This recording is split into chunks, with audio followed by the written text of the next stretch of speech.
హాయ్ని నేను మనీ ఎలా సేవ్ చేసుకుంటాను ప్రతి నెల అన్నది మీకు ఒక చిన్న టిప్ అయితే ఇస్తున్నాను.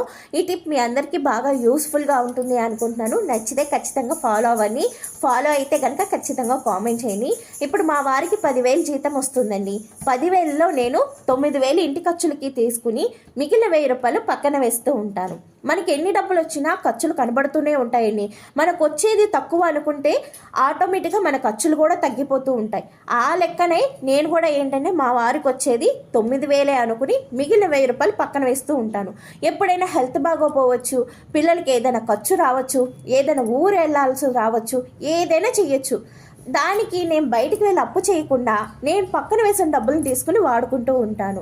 ఇది చాలా సుఖంగా ఉంటుంది కదండి. పాటించేటప్పుడు కొంచెం కష్టంగా అనిపించవచ్చు, కానీ వన్స్ ఒకసారి మీరు పాటించారనుకోండి, 1,000 కాస్త 2,000 అవ్వచ్చు, 2,000 కాస్త 3,000 అవ్వచ్చు, 3,000 కాస్త 4,000 అవ్వచ్చు. ఒక్కసారి దాయటం అలవాటు చేసుకున్నారంటే జీవితం ఎంతో సుఖంగా ఉంటుంది. దాయటం ఒక వ్యసనం అవుతుంది. ఇది చాలా మంచి వ్యసనం కదండి. మీ అందరికి కూడా ఈ వ్యసనం రావాలని మనస్ఫూర్తిగా కోరుకుంటున్నాను. ఈ వీడియో నచ్చితే మాత్రం తప్పకుండా లైక్ చేయండి.